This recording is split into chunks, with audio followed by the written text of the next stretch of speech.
Assalamualaikum warahmatullahi wabarakatuh. Halo teman-teman semuanya, bagaimana kabarnya hari ini?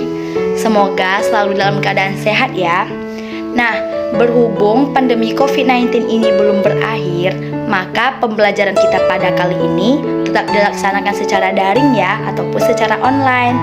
Nah, buat teman-teman semua, jangan lupa ya, tetap patuhi protokol kesehatan dengan cara 3M, mencuci tangan, memakai masker, dan juga menjaga jarak.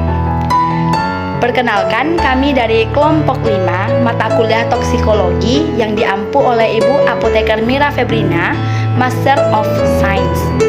Sebelumnya, kami mengucapkan terima kasih kepada Ibu Apoteker Mira Febrina, Magister of Science, yang telah memberikan materi topik dan juga memberikan kami kesempatan untuk mengerjakan sekaligus mempresentasikan hasil diskusi kami ini. Sebelumnya, izinkan kami untuk memperkenalkan anggota dari kelompok 5 ini. Yang pertama ada Auliatun Nisa, Dinda Maryunita, Intan Fazira, Kamila Zikra Andrea, Lena Agustina, Tohira Ilyas, dan juga Wahyu Aziza. Baik, langsung saja ya kita masuk ke materinya. Nah, di sini kami akan menjelaskan materi dari ekskresi toksikologi yang terbagi dalam yang pertama, jalur ekskresi toksikan, dan yang kedua, proses ekskresi obat. 1. Jalur ekskresi toksikan. Ekskresi ialah perpindahan sinobiotika dari sirkulasi darah ke organ ekskresi. Selain sinobiotika pangan dalam bentuk utuh, metabolit akhirnya juga dieskresi. Bahkan, terkadang racun semuanya dieskresi dalam bentuk metabolit.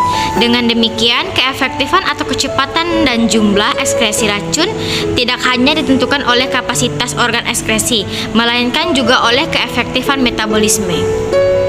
Sinobiotika atau toksikan adalah senyawa-senyawa asing yang tidak terdapat secara alami di lingkungan tertentu. Secara sederhana dan ringkas, toksikologi didefinisikan sebagai kajian tentang hakikat dan mekanisme efek toksik berbagai bahan terhadap makhluk hidup dan sistem biologik lainnya. Ia juga membahas penilaian kuantitatif tentang berat dan kekerapan efek ini sehubungan dengan terpajannya makhluk tadi. Jalur ekskresi utama adalah melalui ginjal bersama urin, tetapi hati dan paru-paru juga merupakan alat ekskresi penting bagi toksin tertentu. Di samping itu ada juga jalur ekskresi lain yang kurang penting seperti kelenjar keringat, kelenjar ludah, dan kelenjar mamai. Ekskresi urin ginjal sangat memegang peranan penting dalam mengekskresi baik senyawa oksogen atau xenobiotika maupun senyawa endogen yang pada umumnya tidak diperlukan lagi oleh tubuh. Jalur ekskresi toksikan dikeluarkan dalam bentuk asal sebagai metabolit dan sebagai konjugan. Jalur utama ekskresi penting untuk zat kimia jenis tertentu. Ekskresi urin, ekskresi empedu, paru-paru, jalur lain. Ekskresi urin. Ginjal membuang toksikan dari tubuh dengan mekanisme yang serupa dengan mekanisme yang digunakan untuk membuang hasil akhir metabolisme Valli, yaitu dengan filtrasi glomerulus, difusi tubuler, dan sekresi tubuler. Kapiler glomerulus memiliki peri-peri yang besar 70 nm. Karena itu, sebagian toksikan akan lewat di glomerulus kecuali toksikan yang sangat besar atau lebih besar dari BM 60.000 atau yang terikat erat pada protein plasma. Toksikan dalam filtrat glomerulus akan mengalami absorpsi pasif di sel-sel tubuler bila koefisien partisi lipid atau airnya tinggi, atau tetap dalam lumen tubuler dan dikeluarkan bila merupakan senyawa yang polar. Saya akan melanjutkan presentasi dari teman saya sebelumnya. Ekskresi empedu. Hati juga merupakan alat tubuh yang penting untuk ekskresi toksikan, terutama untuk senyawa yang polaritasnya tinggi. Pada umumnya, begitu senyawa ini berada dalam empedu, senyawa ini tidak dapat diserap kembali ke dalam darah dan dikeluarkan lewat feses. Tetapi ada pengecualian. Misalnya, konjugat glukoronoid yang dapat dapat dihidrolisis oleh flora usus menjadi toksikan bebas yang diserap kembali. Pentingnya jalur empedu untuk ekskresi beberapa zat kimia telah diperlihatkan dengan jenis dalam percobaan yang menunjukkan bertambahnya toksitas akut beberapa kali lipat pada hewan yang saluran empedunya diikat. Contohnya, zat kimia semacam itu adalah digoxin, indocyanin hijau, dan yang paling berbahaya adalah diethylstilbestrol atau DES. Toksisitas DES meningkat 130 kali pada tikus percobaan yang saluran empedunya diikat. Paru-paru. Zat yang berbentuk gas pada suhu badan terutama diekskresikan lewat paru-paru. Cairan yang mudah menguap juga dengan mudah keluar lewat udara ekspirasi. Cairan yang mudah larut, misalnya kloroform dan halotan, mungkin diekskresikan sangat lambat karena ditimbun dengan jaringan lemak dan arena terbatasnya kolom ventilasi. Ekskresi toksikan melalui paru-paru terjadi karena difusi sederhana lewat membran sel. Sekian, terima kasih. Berikutnya itu menggunakan jalur lain. Ekskresi toksikan lewat air susu ibu atau ASI ditinjau dari sudut toksikologi amat penting karena lewat air susu ibu ini racun terbawa dari ibu kepada bayinya. Ekskresi ini terjadi melalui difusi sederhana. Oleh karena itu, sering ibu yang sedang mempunyai bayi harus berhati-hati dalam hal makanan, terutama kalau minum obat. Karena air susu bersifat asam, senyawa basa akan mencapai kadar yang lebih tinggi dalam susu dibandingkan dalam plasma dan sebaliknya untuk yang bersifat asam. Senyawa lipofilik seperti DDT dan PCB juga mencapai kadar yang lebih tinggi. Dengan demikian, para peternak sapi perah harus menjaga agar rumput untuk makanan ternaknya tidak terkontaminasi oleh pestisida yang dapat menghasilkan air susu yang mengandung toksikan atau tercemar yang pada akhirnya akan sampai kepada manusia. Umumnya kadar bahan kimia di dalam organ sasaran merupakan fungsi kadar darah.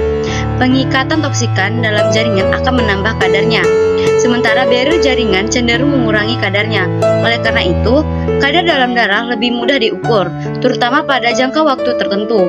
Hal ini sering dijadikan parameter dalam darah meningkat.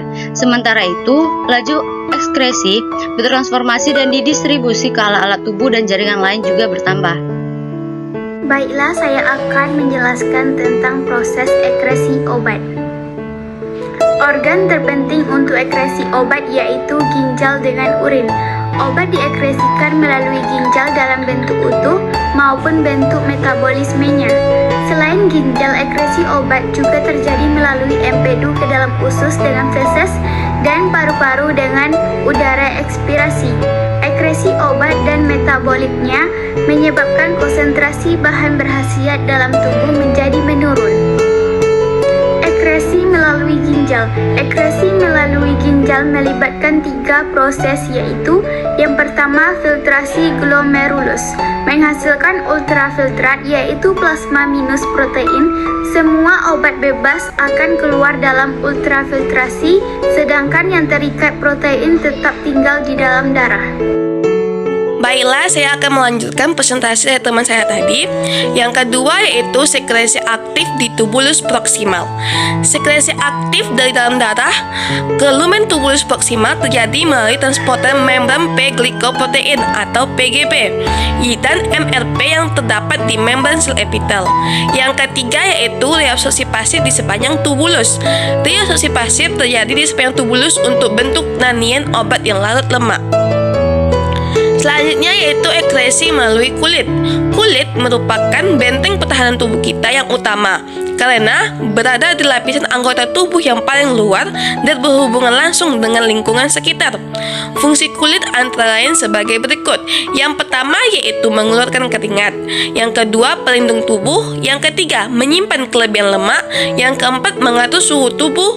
Dan yang terakhir yaitu tempat pembuatan vitamin D dari provitamin D dengan bantuan sinar matahari yang mengandung ultraviolet. Yang terakhir yaitu ekskresi melalui empedu. Ekskresi obat yang kedua penting adalah melalui empedu ke dalam usus dan keluar bersama feses.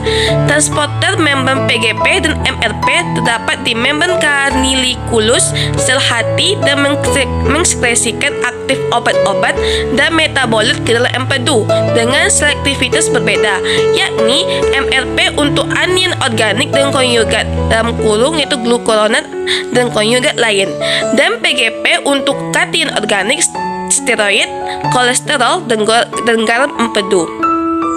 PGP dan MLP juga terdapat di membran sel usus, maka sekresi langsung obat dan metabolit dari darah ke lumen usus juga terjadi.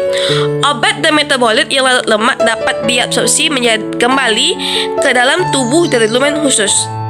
Metabolit dalam bentuk glukuronat dapat dipecah dulu oleh enzim glukuronidase yang dihasilkan oleh flora usus menjadi bentuk obat awalnya atau parent compound yang mudah diabsorpsi kembali.